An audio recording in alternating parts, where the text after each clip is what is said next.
오늘은 유다서 22절, 23절의 말씀을 통해서 복음의 사명적인 삶, 이 말은 다른 말로 말하면요, 지극히 거룩한 사명이 무엇인가를 우리에게 가르쳐주는 말씀입니다. 유다서는 그 당시에 고난 가운데 있는 성도들, 핍박 가운데 있는 성도들에게 믿음을 견고하게 세우기 위해서 이 유다서를 기록했는데요. 구원의 복음을 전하기는 것보다 그들에게 시급한 것은 우리가 믿음으로 힘써 싸울 것을 경고하는, 또 권면하는 말씀으로 유다가 바꿨습니다. 그래서 우리가 왜 싸워야 하며 현재 상황이 무엇인가를 그는 직시하게 하는데요. 오늘 이 본문은 결론입니다. 지난주의 말씀과 함께 결론의 내용인데요. 17절부터 23절까지의 내용이 마지막 권면과 또 결론입니다. 그는 이 유다서를 통해서 뭐라고 말하냐면 지금이 마지막 때다 그 말이죠. 그때도 마지막이었고 지금도 마지막이었습니다. 예수님이 이 땅에 오신 그 순간부터 우리는 이 세상의 마지막 모습을 경험하게 되는 것인데요. 바로 죄악된 세상입니다. 그래서 이 죄악에 물든 이 사람들을 구원하기 위해서 예수 그리스도께서 이 땅에 오셨는데, 예수 그리스도를 믿음으로 우리 모두가 구원받습니다. 그러니까 예수님이 이 땅에 오신 초림, 그때가 마지막의 시작이었고요. 주님께서 다시 오시는 재림, 이제 마지막 가운데 끝입니다. 그래서 말세지만 마지막 가운데서도 마지막에 사는 게 우리인데, 이 마지막 때의 경고의 메시지입니다. 이 마지막이 되면 어떤 상황이 벌어지냐면 사람들이 경건을 다 버린답니다. 경건하지 않고, 그 다음에 정욕대로 행하고, 사람들이 서로를 조롱하고, 그 다음에 사람들이 서로 뭉치는 게 아니라 분열되고, 그 다음에 육신의 욕망에 이끌리고 육에 속하게 되고, 그 다음에 성령이 없는 삶을 살게 된다. 그러니까 제정신이 아니라 그 말이죠. 오늘 우리가 사회를 보면 어떻습니까? 문명이 발전하고 과학이 발전하면서 우리가 모든 게 좋아진다고 착각하는 게 뭐냐면요, 편리해지기 때문에 착각한다고, 우리가 그런 착각을 갖습니다. 근데 인간이 편리해지면 우리의 몸이 좀 덜 움직이게 되고 뭔가가 쉽게 일을 하게 됩니다. 그런데 문제는요, 우리가 퇴화됩니다. 우리 과거에는 전화번호 같은 거 다 외우고 살았습니다. 근데 요즘에는요, 전화번호 외우는 사람들이 그렇게 많지 않아요. 보통 한 3, 40개는 다 외우고 있었거든요. 근데 여러분 3, 40개 정도 전화번호 외웁니까? 물론 외우는 사람도 있겠지만, 이제는 휴대폰에 그냥 누르면 그 전화번호가 다 그냥 뜨고 그 전화번호가 그냥 걸립니다. 내가 누르지 않아도 내가 걸고 싶은데 다 전화가 걸려집니다. 그러니까 굳이 번호 숫자를 외우지 않아도 된다 그 말이죠. 그것만 그렇겠습니까? 무엇을 주문하던가 무엇을 사는 것이나, 옛날에 물건을 사려면 현장에 가서 직접 거래를 통해서 물건을 샀습니다. 근데 오늘날은 앉아서 그냥 휴대폰으로 몇 개 탁 치면 그 다음날 문 열어보면 문 앞에 와 있습니다. 그런 시대에 삽니다. 이걸 마치 당연하다고 생각하는 오늘날 시대에는요, 이제 불편한 거 하지 않으려고 합니다. 왜 내가 그렇게 불편하게 행동해야 돼? 내가 불편하게 못하고 살아. 편리한 게 좋지. 편리함을 추구하다 보니까 어떻게 되냐면 인간이 퇴보됩니다. 좋은 세상이 아니라요, 이제 우리 시대 이후에는 어떤 세상이 올지 우리가 아무도 예측할 수 없습니다. 그러면서 사람들이 점점 이제는 정신적으로 분열 현상을 일으킵니다. 내가 아닌 것 같고요, 현실이 현실 감각이 없고, 그 다음에 어떤 이상적인 세계, 그 다음에 어떤 다른 세계에서 우리가 현실감을 느낀다는 거죠. 컴퓨터에 들어가서 빠져버리면 그게 현실인지, 지금 이거 내가 살아가는 게 현실인지 혼돈되는 삶을 살아가는 게 오늘날입니다. 그러니까 믿음은 오직 하겠습니까? 내가 오늘날 믿음으로 산다고 하지만은 사실은 눈에 보이지 않는 하나님보다 세상에 내가 현실적인 것을 더 추구하며 사는 사람들이 오늘날 우리 현재의 사람들입니다. 얼마 전에 기독교 신문에 이런 기사가 났습니다. 기독교인들이 무속을 추구하는 기독교인들이 의외로 많답니다. 무슨 말이냐면요, 예수를 믿고 교회를 다니고 하나님 말씀 보는데 점치는 사람도 많고, 그 다음에 점 보는 사람들도 많고, 이런 무속적인 행위를 하는 사람들이 의외로 많다는 겁니다. 왜 그런 상황이 벌어졌을까요? 온전한 믿음으로 사지 못해서 그렇습니다. 이 유다는요, 이 마지막 때 이런 현상들이 일어나는데 우리는 어떻게 살아야 되는가? 지난주의 말씀입니다. 우리는 어떻게 살아야 되냐면요, 지극히 거룩한 믿음 위에 자신을 세우랍니다. 그래서 우리를 세우기 위해선 말씀 가운데 서고 기도하고 주님의 다시 오심을 기다리랍니다. 이것은 무엇을 의미하냐면요. 우리의 자세, 내가 어디에다 목표를 두고 있느냐. 이 땅이 아니라 주님이 다시 오신다. 심판주로 오신다. 내가 언젠가는 주님 앞에 설 것이다. 마음가짐이죠. 그 다음에 기도는 늘 하나님과 대화하면서 살고 묻고 살고 하나님의 뜻대로 살라. 근데 마음 자세입니다. 그것도요. 말씀대로 살아라. 이거는 말씀을 보고 늘 말씀을 기억하면서 하나님이 무엇을 기뻐하는가를 또 기억하는 겁니다. 이것을 어떻게 보면 좀 소극적인 면이 있죠. 그러니까 우리가 뭐 적극적으로 믿음 생활을 하는 게 아니라 말씀 읽고 기도하고 기다리고 하는 것. 소극적인 면이라고 할 수 있습니다. 오늘 22절, 23절은 적극적인 면입니다. 우리가 소극적으로 골방에 들어앉아서 기도하고 또 골방에 들어앉아서 말씀 보고 주님 오심을 기다릴 수 있습니다. 근데 그것은요, 어떤 면은 소극적입니다. 우리 그리스도인을 하나님께서 그렇게 살게 하시지 않았습니다. 마치 수도사처럼 어디 굴에 들어가거나 어디 폐쇄된 곳에 들어가서 하나님과 나와의 둘이만의 교제를 가지고 믿음을 지키며 살라고 하지 않았습니다. 우리 세상 가운데 살게 하셨습니다. 무엇으로요? 빛과 소금으로. 그래서 그리스도인들은 때로는 기도하고 말씀 보고 기다림도 필요하지만 또 때로는 적극적인 믿음의 삶도 필요합니다. 그 적극적인 삶이 오늘 나오는데요. 그 대표적인 뭐냐면 말씀을 전하며 기도하며 사는 게 뿐만 아니라 우리가 복음을 증거하는 삶입니다. 목사만 복음을 증거하는 게 아닙니다. 목사는 입으로 그다음에 성경을 통해서 쉽게 풀면서 하나님의 말씀을 증거하는 것이죠. 여러분은 우리 모두가 어떻게 살아야 됩니까? 삶을 통해서 사는 겁니다. 목사도 물론 삶을 통해서 살아야 합니다. 그러니까 우리는 하나님께서 우리에게 주신 재능, 달란트 가지고 삶을 통해서 예수 그리스도를 증거하는 겁니다. 직장인은 직장의 삶을 통해서, 그 다음에 또 노동자는 노동의 삶을 통해서, 가정에서 또 주부는 가정에서 그 가정의 삶을 통해서 예수 그리스도를 증거하는 겁니다. 자녀가 볼 때, 우리 엄마는 예수 믿는 사람 맞아. 우리 아버지는 예수 믿는 사람 맞아. 그게 진짜 예수 믿는 사람이죠. 우리 엄마가 예수 믿는 사람인가? 교회는 다니는데 예수님 없는 것 같아. 우리 아버지 예수 믿는 건 맞나? 내가 보기에는 교회는 다니는데 하나도 세상하고 뭐 구별된 게 없어. 이렇게 만약에 자녀들이 보게 된다면 어떻게 될까요? 그건 예수 그리스도를 증거하는 삶이 아니죠. 우리는 증거한다고 하니까 많은 사람들 앞에 가서 외치는 것만 증거라고 착각하는데요. 사실 예수 그리스도를 증거하는 것은 가장 가까운 사람에게 증거하는 겁니다. 삶을 통해서. 오늘 이 22절, 23절은요. 바로 적극적인 것입니다.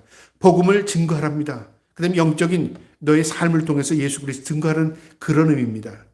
오늘 22절부터 23절의 내용은요. 거짓된 이단 세력에 빠진 세 종류의 분류, 유형을 의미합니다. 이들을 다 끌어내고 건져내라는 겁니다. 이들은 가만히 놔두면 스스로 함몰되고 스스로 죽을 수밖에 없는 존재라 그 말이죠. 그러니까 너희가 삶을 통해서 그들을 끄집어내라 그 말이죠. 오늘 본문을 보면 이렇습니다. 어떤 의심하는 자들은 국률력이라 또 어떤 자들은 이런 분류도 있고 저런 분류도 있고 겁니다. 어떤 자들은 또 어떤 자들은 이게 무슨 의미냐면요. 상황은 모두 다르답니다. 이렇게 사는 사람, 저렇게 사는 사람, 이런 행동하는 사람, 저런 행동하는 사람 다 상황은 다르고 환경도 다 다릅니다. 그렇죠? 그런데 모두가 구원받아야 할 사람입니다. 그래서 하나님의 관점에서 사람은 구원받은 사람, 구원받아야 할 사람만 있습니다. 구원받지 못할 사람은 없습니다. 문제는 하나님께서 손길을 내밀 때 그 손을 붙들어야 하는 거죠. 내게 오라 부를 때 그 음성에 응답하고 주님의 음성을 따르는 겁니다. 모두 구원받아야 될 사람입니다. 그 도구로 우리를 삼으신 겁니다. 우리가 바로 하나님의 도구로서 세상을 향하여 손을 내밀어야 합니다. 오늘 이 22절이 23절이 그 내용입니다. 어떤 자들이 있을지라도 모두 구원을 받아야 할 대상이다 그 말이죠. 그래서 오늘 이 본문은요. 복음을 우리가 어떻게 어떤 사람에게 어떤 마음으로 전해야 되는가 그것이 우리에게 가르치는 겁니다. 22절에 보면 어떤 의심하는 자들은 국률력이라 어떤 사람이 있는데 이 사람은 의심이 있다 그 말이죠. 예수를 믿는다고 다 믿음이 좋은 거 아니잖아요. 예수를 믿어도 의심하는 사람 많습니다. 심지어는 목사도 때로는 의심할 때가 있어요. 이게 하나님의 뜻이 아닌가?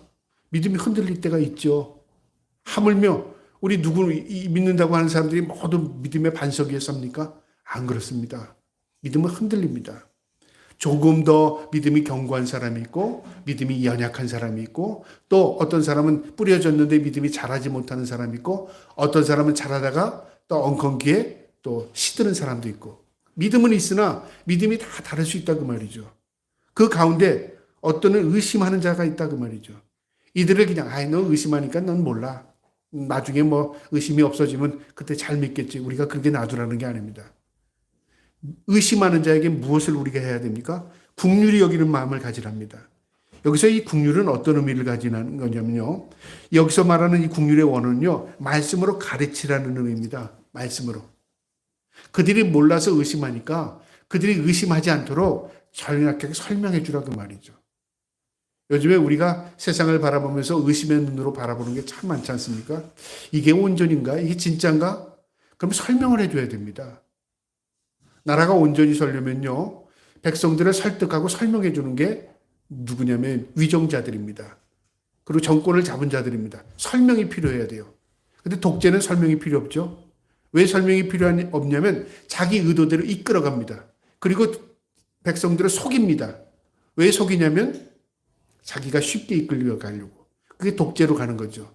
그러나 나라가 안정된 나라는요. 위에서 위정자들이나 집권자들이 무슨 일을 하는지를 다 백성들이 안다 그 말이죠. 그래서 좋은 나라는 국가의 그 정권에 관심이 없는 나라가 좋은 나라입니다. 뭐 우리가 관심 안 가져도 너희가 잘하잖아. 그렇게 하죠. 근데 관심이 자꾸 이 국가에 관심을 갖게 되는 건 뭐냐? 불안하다 그 말이죠. 믿지 못한다 그 말입니다. 그래서 때로는요, 이 민주주의 국가에서 어떤 일들을 행하냐면요, 이 백성들의 마음을 혼란하게 만들기 위해서 국민들의 마음을 다른 데 돌리기 위해서 다른 것들을 많이 만들어냅니다. 그거가 한 가지가 스포츠라는 거죠, 스포츠. 운동 경기 보게 하고 내가 좋아하는 운동하게 하고 그 다음에 즐기게 한다는 거죠. 그래서 될 수 있으면 관심을 덜 갖게 하는 겁니다. 그러니까 정치에 직접적으로 다가가지 못하도록 그 중간의 매체들을 많이 만들어서 사람들이 관심을 흐트러지게 만드는 거죠. 이것도 좋은 방법은 사실 아닙니다. 어쨌든 우리가 믿음으로 산다는 것은요. 하나님의 은혜입니다. 근데 이 믿음이 흔들릴 수가 있습니다. 또 우리가 누구도 예외 없이 흔들릴 수 있습니다. 그러면 어떻게 해야 됩니까? 그들을 긍휼히 여겨야 됩니다. 이 긍휼히 여긴다는 게 말씀으로 잘 가르치라 그 말이죠. 말씀을 잘 전달해라 그 말입니다. 여기서 이 긍휼은 불쌍히 여기는 마음입니다. 여기 어떤 의심하는 자를 현재 분사로 이 원어에 그렇게 기록되어 있는데요. 계속적으로 의심하는 겁니다. 계속적으로. 그러니까 한 번 의심하고 의심이 끝이면 이제 난 다시는 의심 안 해. 그게 아니라 그 고비를 넘기면 또 의심이 들어가고 고비를 넘기면 또 의심이 들어가는 거죠. 우리는 누구나 예외 없이 계속적인 의심을 갖게 됩니다. 그러면 계속적으로 그 의심을 잠재우는 건 뭐죠? 설명이 필요한 거죠. 우리에게 가장 우리 인생을 잘 설명해주고 하나님에 대해 잘 설명해주는 게 뭘까요? 성경입니다. 성경. 말씀입니다. 세상에 어떤 책도 하나님에 대해서 하나님은 어떤 분이시라고 설명해주는 책 별로 없습니다. 성경은 하나님에 대해서 직접적으로 말씀해 주십니다. 나는 스스로 있는 자다. 하나님이 세상을 만드신 분이다. 하나님이 하나님의 백성들을 구별해 택했다. 그리고 그들을 구속해 나간다. 그들을 거룩한 백성으로 삼으셨다. 그리고 그들이 하나님의 뜻대로 살지 못함으로 그들을 구원하기 위해서 예수 그리스도를 이 땅에 보내주셨다. 그리고 그분을 믿음으로 인하여 우리가 구원받는다. 그런 믿음이라는 게 뭐냐? 믿습니다가 아니라 내가 예수 그리스도의 모습을 닮아가는 거다 그 말이죠. 내가 작은 예수가 되는 겁니다. 그런 과정을 통해서 하나님이 어떤 분인가 우리가 그걸 인격적으로 만나게 되는 거죠. 말씀입니다. 여기 긍휼히 여긴다는 말이 바로 그겁니다. 말씀을 듣게 하고 말씀을 깨닫게 하고 그 말씀을 믿게 하는 겁니다. 마태복음 14장에 보면요. 베드로가 예수님이 물 위로 걷는 걸 봤습니다. 너무 놀라운 장면이었어요. 그래서 베드로가 저도 예수님 그 물 위로 걷게 해주세요. 예수님 뭐라고 그랬습니다. 물 위로 뛰어내렸는데 물에 빠져들었어요. 주님 뭐라고 왜 의심하느냐 그랬어요. 왜 못 걸어 그랬습니까? 왜 내 손 잡아 그랬습니까? 왜 의심하느냐? 똑같은 상황이라 그 말이죠. 의심하는 그것이 나를 침몰시킨다 그 말이죠. 내가 의심을 떨쳐버리면 우리 주님이 걸은 대로 걸을 수 있다 그 말이죠. 이게 놀라운 은혜입니다. 우리가 믿음으로 온전히 살면요, 주님의 뜻대로 말씀대로 살면 그 놀라운 은혜를 이 말씀을 통해서 경험하게 되는 겁니다. 그래서 말씀이 생명입니다. 근데 우리는 생명을 세상 가운데서 찾으려고 하죠. 내가 어떻게 하면 내가 윤택한 삶을 살고, 어떻게 하면 내가 풍성한 삶을 살고, 어떻게 하면 내가 행복하고 기쁜 삶을 살까? 거기에 온전 매몰돼서 목적을 거기에다 두고 살면요, 때로는 기도하는 것 같지만 하나님과 관계없는 삶을 살 때가 있습니다. 우리의 인생의 목적은 내가 아닙니다. 나를 만드신 분의 뜻대로 사는 것이 목적이 되고 의미가 됩니다. 그 목적과 의미 가운데 우리가 진정한 인생의 가치를 느끼게 되는 것입니다. 그들을 불쌍히 여기랍니다. 도마는 예수님이 부활하신 모습을 보고요, 만지면서 의심했지만 만지면서 주님이 살아계신 걸 보고 믿었습니다. 주님께서 믿냐? 그렇게 말하지 않았어요. 나를 보지 않고 믿는 자가 더 복되다 그렇게 말씀하셨어요. 너는 보고 만져보고 믿었지. 그런데 네 이후의 사람들은 이제 믿음 가지고 나를 만날 것이야. 믿음 가지고 나를 믿게 될 것이야. 그들이 진짜 복된 거야 그 말이죠. 우리는 어떤 증거를 보고 믿으려고 하는 거 할 때가 참 많습니다. 증거물. 근데 증거라는 것은 뭐냐면요, 내 논리 안에 있는 겁니다. 그런데 논리에 앞서서 신앙은 우리를 논리로 우리를 믿게 만들지 않습니다. 믿음은 천적인 믿음에서 나옵니다. 하나님이 주신 믿음이 있기 때문에 내가 믿어지는 겁니다. 그러니까 저 사람 왜 믿음 없어? 왜 못 믿어? 그렇게 생각하지 말고요, 긍휼히 여기는 겁니다. 그 사람을 위해서 기도하는 거 적극적인 겁니다. 그 사람을 말씀을 듣게 하는 거 적극적인 겁니다. 그 사람을 위해서 세워주는 거 적극적인 겁니다. 하나님께서 우리에게 그렇게 살려고 하는 겁니다. 마지막 때가 되면요, 믿음을 점점 흔들어버리는 이 사탄의 무리들이 점점 왕성하게 점점 믿는 사람들을 흔듭니다. 그때 우리가 견고하게 그들을 믿음으로 세워줘야 합니다. 그거 아니야. 그거 따라가면 안 돼. 그렇게 믿으면 안 돼. 하나님께서 우리에게 무엇을 요구할 수 있는지 말씀을 봐. 그것을 제시할 수 있는 저와 여러분 될 수 있기를 주님의 이름으로 축복합니다. 긍휼입니다. 하나님께서 우리를 긍휼히 여겨주셨습니다. 그래서 마태복음에 보면요, 이렇게 말합니다. 마태복음 5장 7절에 긍휼히 여기는 자는 하나님 앞에 긍휼히 여김을 받는답니다. 내가 불쌍히 여기고 긍휼히 여기면요, 하나님께서 나를 똑같이 대해 주셔요. 나를 불쌍히 여겨주시고 나를 긍휼히 여겨주셔요. 저와 여러분이 하나님 앞에 긍휼을 입은 것처럼 우리가 믿지 않는 자들을 긍휼히 여기면서 그들을 그 불구덩이에서 끌어낼 수 있는 저와 여러분 되기를 주님의 이름으로 축복합니다. 그 다음에요, 또 뭐라고 말하냐면요, 어떤 의심하는 자를 긍휼히 여기라. 23절에 또 어떤 자를 불에서 끌어내어 구원하라. 불에서 끌어내어 구원하랍니다. 여기 불이 상징적인 의미가 있는데, 불은 성경에서 지옥을 의미하고 심판을 의미합니다.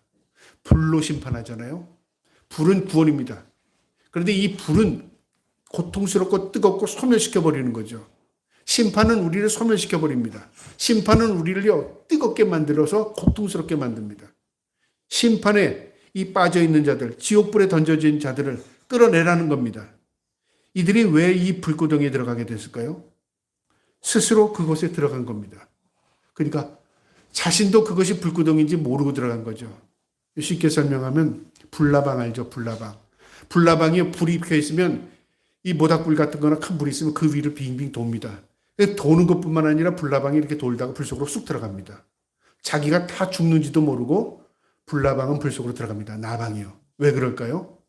우리가 나방이 되어보지 않아서 잘 모르겠지만 나방은 그 밝은 빛을 보니까 그곳에 또 뭐가 더 좋은 게 있는 줄 알고 빨려 들어가겠죠. 이 불나방처럼 살아가는 인생이 얼마나 많은지 몰라요. 그래서 이것을 우리가 쉽게 말하는 중독 그렇게 말하기도 하죠. 중독. 여러분, 중독이라는 게 왜 그럴까요? 저거 하면 뭔가 즐거울 것 같아. 저거 하면 뭔가 치료가 될 것 같아. 저거 하면 뭔가 내게 유익할 것 같고 쾌락을 느낄 것 같다. 뭐든지 자기가 해보고 싶은 욕망이 생기잖아요. 거기서 빠지는 겁니다. 근데 빠져서 헤어나오지는 못하는 겁니다. 스스로는 거기서 빼어나오지는 못하는 거죠. 이런 자들을 어떻게 해야 될까요? 내가 끄집어내랍니다. 불구덩이에 들어간 사람 손을 잡고 끄집어내듯이 끄집어내랍니다. 거기 들어가면 안 돼. 거기 있으면 너 죽어 그 말이죠. 이 사람들은 좀 더 위급한 사람입니다. 의심하는 자보다 더 시급합니다. 이제 그 사람을 직접적으로 도와주지 않으면 빠져나올 수 없습니다. 그런 위급한 상황이 있는 사람들입니다. 이 사람들은요, 자기 스스로 들어간 겁니다. 그래서 거기서 헤어나오지 못하죠. 어떤 게 그런 게 있을까요? 오늘날 많은 사상들이라는 게 사상, 이념, 생각이 다 다를 수 있어요. 그렇죠? 생각이 다르다고 해서 내 생각만 맞고 저 사람 생각은 틀리다는 거 없습니다. 물론 성경이 우리에게 어떤 기준점이 될 수는 있지만요. 사람 생각이 다 다를 수 있어. 난 이걸 좋아하고 난 저걸 좋아하고 난 이거 맛있다고 생각하고 난 저거 맛있다고 생각하고 난 이런 옷이 예쁘다고 생각하고 나는 저런 옷이 예쁘다고 생각할 수 있어요. 근데 문제는 이념 사상이라는 건 뭐냐면 완전히 다른 겁니다. 개념 자체가 흐트러져 있는 겁니다. 개념입니다. 개념. 그러니까 개념이 잘못되면요. 거기다 무엇을 집어넣어도 다 달랍니다. 우리가 예를 들어서 어떤 사람이 미운 감정을 가지고 있어요. 그 사람이 아무리 나에게 잘해도 그 사람이 좋게 보이든가요? 저 사람이 나를 현혹시키는 거야? 아니야. 저 사람이 마음 본심은 그렇지 않아. 항상 뭘 깔고 보게 되잖아요. 그러니까 이미 감정이 있는 상태에서 그 사람이 어떤 행동을 해도 미운 감정은 사그라지지 않는다 그 말이죠. 그 사람에 대한 개념이 잘못됐기 때문에 그런 거죠. 개념이라는 겁니다. 사상도 마찬가지입니다. 잘못된 사상을 가지고 있으면요. 이런 혼란에 빠지기가 쉽습니다. 근데 그 스스로는 그 사상이 잘못됐다고 생각하지 않죠. 왜 그럴까요? 나는 내 논리, 내 체계를 가지고 세워졌기 때문에 그래요. 이 사상이라는 게 많은 영향을 받는 겁니다. 자, 그런데요. 이것을 분별할 수 있는 분별력이 상실됐기 때문에 그렇습니다. 그럼 분별력을 어떻게 갖게 해야 될까요? 분별력이. 무단히 노력을 해야죠. 그리고 이 분별력을 갖게 되는 건 현실을 직시하게 하는 것입니다. 현실을 봐도 왜곡된 사고를 가지고 있으면요. 현실을 제대로 파악하지 못하는 경우가 참 많습니다. 그때는 어떻게 되냐면 좀 더 넓게 보고 좀 더 멀리서 보는 게 필요해요. 근시한 그런 게 있잖아요. 가까이서 보는 것과 멀리서 보는 게 달라질 수 있어요. 가까이로 보는 건 세밀하게 보지만 전체를 못 보죠. 또 때로는 멀리서 보게 되면 내가 세밀하게는 못 보지만 전체 그림을 볼 수 있다는 거죠. 우리 인생도 마찬가지입니다. 우리 인생도요. 우리가 하나님 앞에 인생을 살아갈 때 때로는요. 먹이 던져주더니 그냥 그것만 따라갈 때가 있어요. 복, 복, 복. 행복, 행복. 즐거움, 즐거움. 내가 잘 되는 것. 그것만 계속 추구하죠. 주시옵소서, 주시옵소서고요. 근데 사실은 인생에 뭔가 의미, 목적이 없어요. 그건 근시안적인 거죠. 그것만 보고 가니까. 그러나 우리가 좀 더 넓게 보면 하나님께서 나를 왜 만드셨을까? 이 시대에 나를 왜 하나님께서 이 땅에 보내주셨는가? 나는 왜 이 땅에서 무엇을 위해 살아가야 하는가? 하나님께 질문하고 답을 얻으면서 좀 더 세상을 넓게 보는 거죠. 그러다 보면 뭐가 보이니까 보지 못했던 게 보입니다. 성격도요. 하나하나를 세밀하게 묵상하듯이 볼 필요가 있고요. 암송하면서 때로는 넓게 볼 필요가 있어요. 창세기부터 요한계시록까지 전체를 내 머릿속에 그리면서 볼 때가 필요가 해요. 하나님이 만드셨고 창조하셨고 하나님께서 창조한 이 백성들 가운데 누구를 택하셨고 그 백성을 훈련시키는 과정, 연단하는 과정이 어떻고 그러나 그들이 하나님의 말씀으로 온전히 살지 못함으로 결국은 타락하게 되었고 그 타락을 하나님께서 그대로 보지 않아야 하시고 예수 그리스도를 보내주셨고 그분으로 인하여 예수 그리스도 닮아가게 하시고 예수 그리스도 안에 구원이 있음을 알게 하시고 그분이 마지막 때 심판주다. 그걸 알게 하시는 겁니다. 멀리 보게 되면 이 구속사의 전체 변면이 그려지는 거죠. 아, 하나님이 그래서 나를 이 땅에 보내셨고 나를 통해서 하시고자 하는 일이 있구나. 그래서 우리가 한 가정에 이룰 때도 자식이 내가 낳구나, 내가 키우는가 그게 아니라 하나님께서 이 자녀를 왜 나에게 보내주셨을까? 의미를 부여하면 그 나름대로 자식의 의미가 다 있습니다. 이처럼 우리가 어떤 의미를요, 내가 부여하는 게 아니라 인생을 좀 더 넓게 보고 인생을 하나님의 관점에서 바라보면 나 자신도요, 거기에 어떤 의미가 있는 것을 우리가 깨닫게 됩니다. 여기 불 속에서 끌어내라. 이들은 이제 스스로 다 나올 수가 없습니다. 그래서 끄집어내는 겁니다. 우리 하나님께서 롯을 끄집어낸 것을 아시죠? 성경 창세기에 보면 아브라함의 조카 롯이요, 자신이 좋아했던 땅으로 갔어요. 삼촌 내가 저거 갈게요. 그래 가라. 참 어떤 면으로 아브라함이 좀 섭섭했을 거예요. 야 그래도 삼촌한테 한번 양보하지도 않고 네가 저 소돔과 고모라를 가려고 해? 가라 그랬어요. 나는 좌무우하고 하나님께서 나에게 이끄시는 대로 가겠다. 그래서 이 롯이 글로 갔습니다. 얼마 있다 그 롯이요. 결국 천사들이 그 롯을 그 소돔과 고모라 심판하기 위해서 그 가는 와중에 아브라함을 만났잖아요. 아브라함이 기도했습니다. 그리고 아브라함이 기도한 대로 이 천사들이 가서요. 롯을 끄집어냅니다. 끄집어내려고 했는데 끄집어내려고 해도 제대로 끄집어 나오지는 못하는 거예요. 그래서 그 아내가 뒤를 돌아보다가 결국은 죽음을 맞이하지 않습니까? 그게 젖어 있는 거예요. 스스로는 못 나왔어요. 여러분 심판의 경고를 듣고 여기 천사들이 심판하러 왔구나. 그럼 나도 나갈게요. 우리 같으면 그럴 것 같잖아요. 안 그렇습니다. 우리가 거기 매몰되어 있거나 젖어 있으면요. 스스로 나가야 된다고 생각하지만 나오지 못하는 경우가 참 많아요. 몸과 마음이 움직이질 않는 거죠. 그때 끄집어내는 겁니다. 야, 교회 나가자. 야, 예수 믿자. 우리가 믿는 사람들 가운데 오늘날 60%가 교회를 안 나가는 시대가 됐답니다. 우리나라 지금 기독교 인구라고 말하면요. 뭐의 기준을 두고 인구라고 말해야 되는지요. 좀 갈팡질팡합니다. 교회를 나가본 사람, 예수 믿는 사람을 기독교인이라고 볼 것인가? 교회를 나가서 예배하는 사람을 기독교인이라고 할 것인가? 여기에 따라서 배 차이가 납니다. 교회 나가서 예배드리고 하나님의 말씀대로 살려고 하고 그리고 경배하는 사람은 많지가 않아요. 점점 많지가 않아져요. 그러나 그 안 나오는 사람들 가운데서도 예수를 믿는다고 하는 사람들이 얼마나 많은지 몰라요. 그건 뭐냐면 나는 교회에 나가지 않아도 예수 믿는다고 말하는 거죠. 물론 하나님이 택함 받은 백성입니다. 그러나 그들의 믿음이 듣지 아니하고 말씀을 읽지 않고 어떻게 믿음이 성장하겠습니까? 그래서 그들을 끄집어내는 겁니다. 또 우리 가족 가운데 믿지 않는 사람에게 있으면 교회 나가자. 끄집어낼 우리의 일입니다. 그게 사명입니다. 그게 단순한 것 같지만요. 그게 복음적인 사명이고요. 거룩한 사명입니다. 하나님께서 선지자들을 택한 이유가 뭘까요? 선지자들에게 그냥 말씀만 준 거라고요? 아닙니다. 이스라엘 백성을 불구덩이에서 끄집어내라고 선지자를 보낸 겁니다. 죽어가는 영혼들을 구원하기 위해서 예수 그리스도가 이 땅에 오신 겁니다. 복음적인 사명, 거룩한 사명입니다. 그 사명 감당하며 살기를 주님의 이름으로 축복합니다. 이 암몬서 4장 11절에 보면 이런 말씀이 있습니다. 내가 너희 중에 석은 무너뜨리기를 하나님이 내가 소돔과 고모라를 무너뜨림과 같이 하였으므로 너희가 불붙은 가운데 빼낸 나무 조각 같이 되었으나 너희가 내게로 돌아오지 아니하니라. 무슨 말이냐면요. 이스라엘 백성이 마치 불에 붙었어요. 나무가 붙어서 시커매졌어요. 이 죽으면 안 될 것 같아서 하나님께서 끄집어냈거든요. 끄집어내니까 숯금 정리가 됐습니다. 타지는 이제 겉에만 탄 거죠. 그러면 아이고 우리가 죽을 뻔했습니다. 감사해야 되잖아요. 그런데 돌아오지 않는답니다. 하나님께서 한탄하는 겁니다. 내가 너희를 죽음에서 구원해서 이제는 새로운 생명으로 살게끔 내가 끄집어냈는데 그래도 모르는 겁니다. 얼마나 하나님의 마음이 아프겠습니까? 스가랴 3장 2절에 이런 말씀이 있습니다. 여호와께서 사탄에게 이르되 사탄아 여호와께서 너희를 책망하노라. 예루살렘을 택한 여호와께서 너를 책망하노라. 이는 불에서 꺼낸 그슬린 나무 아니냐. 이 이스라엘 민족이 잘못된 사상으로 이방인들에게 물들어서 뭐가 되냐면요. 제사장 예외 없이 모두 우상을 섬겼습니다. 바알신, 아세라신, 하나님만을 섬겨야 할 유일신을 섬겨야 할 이스라엘 민족이 이 오염된 땅에서 살면서 그들을 정화시킨 게 아니라 그들이 오염됐어요. 그래서 하나님께서 한탄한 겁니다.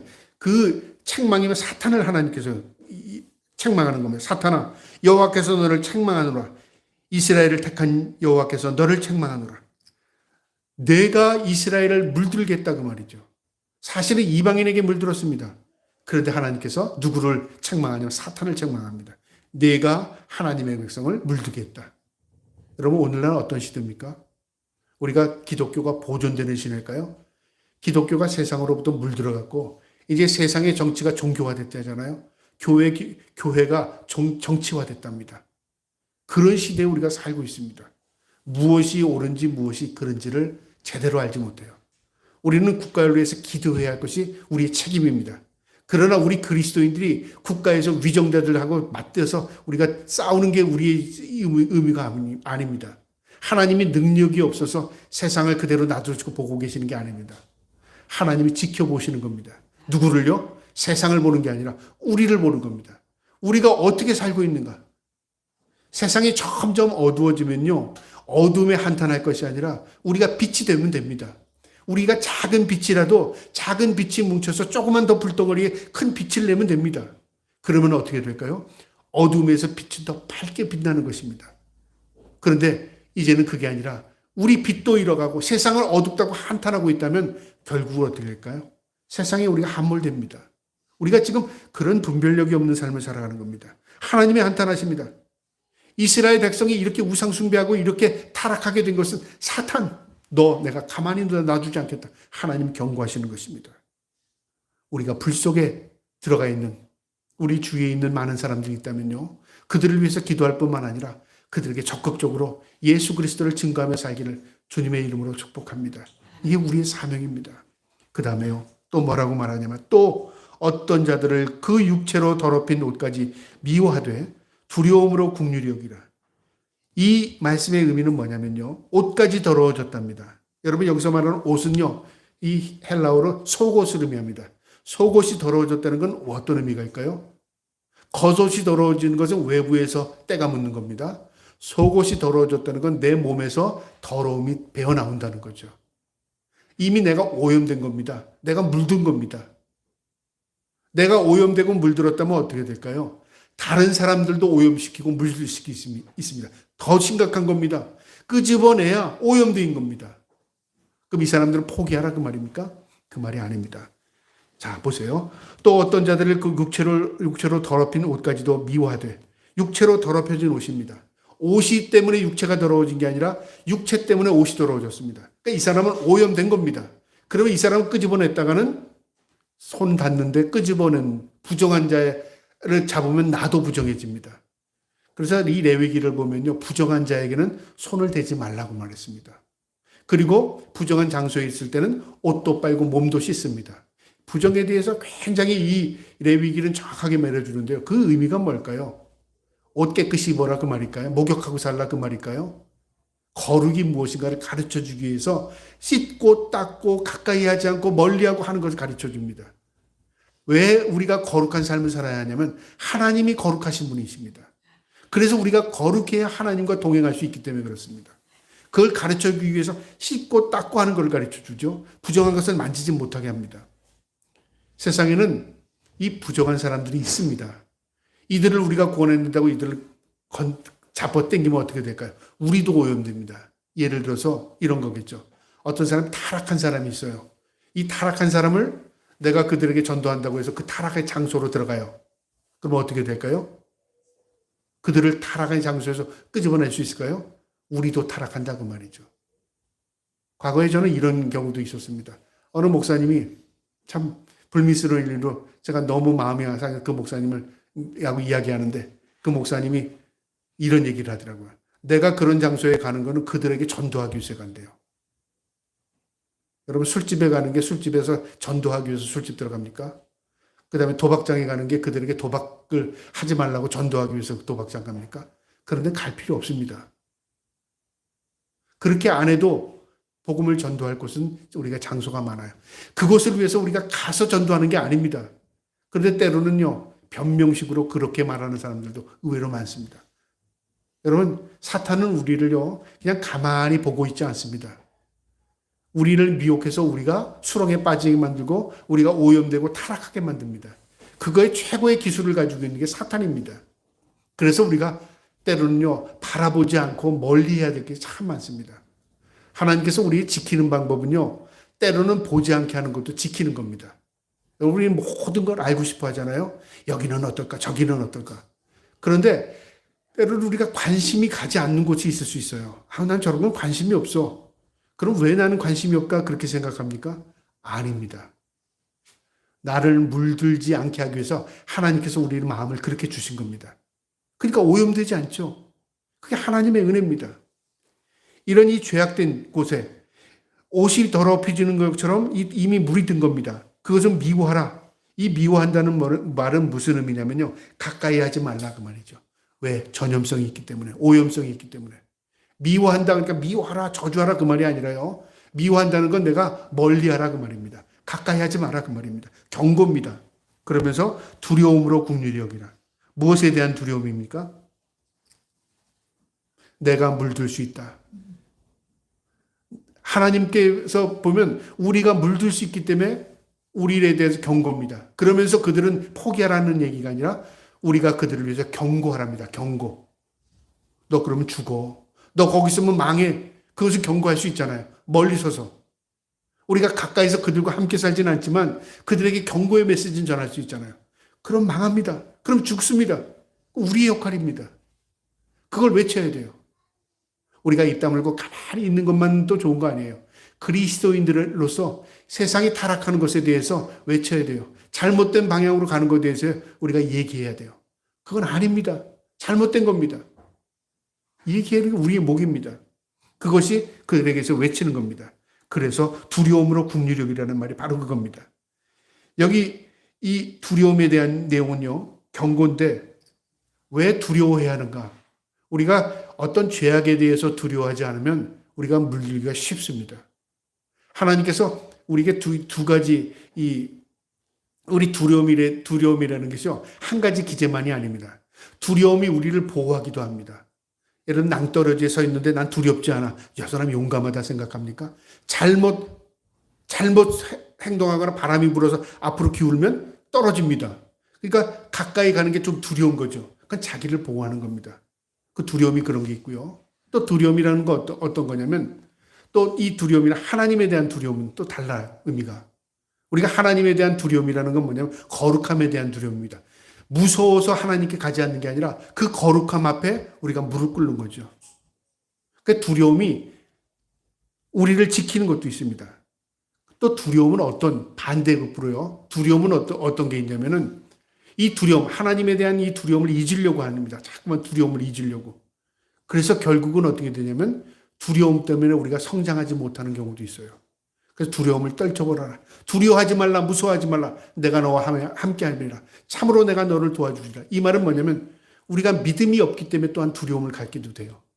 그래서 두려움이라는 단어는 똑같아도 기제가 달라요. 하나님에 대한 거룩함의 두려움, 우리 죄성에 대한 두려움, 그 다음에 또 우리가 흔들림에 대한, 그리고 우리의 믿음 없음에 대한 두려움.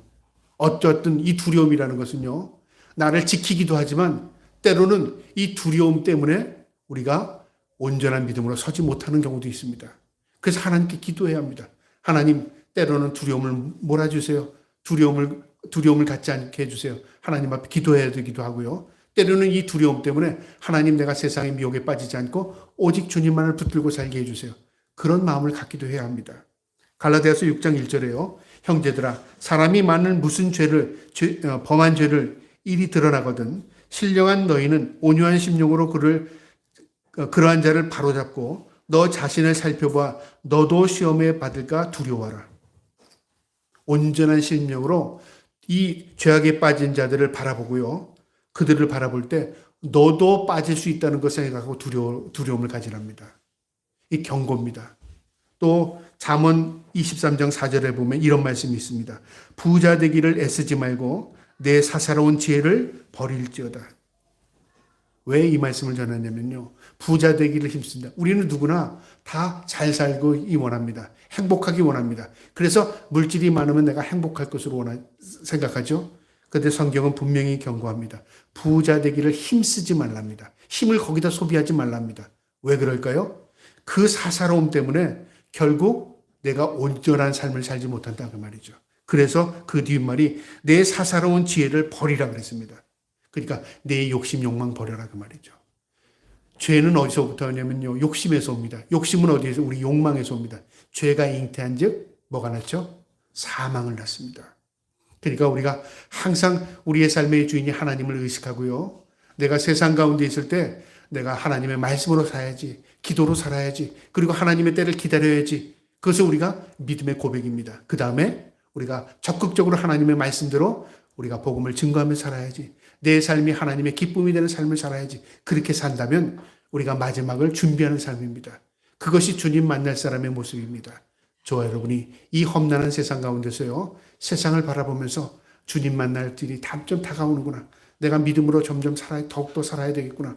늘 경각심을 가지고 특별히 우리 이 현실을 바라보면서 나라를 위해서 기도하시고 우리의 믿음을 위해서 기도할 수 있는 저와 여러분 되기를 주님의 이름으로 축복합니다.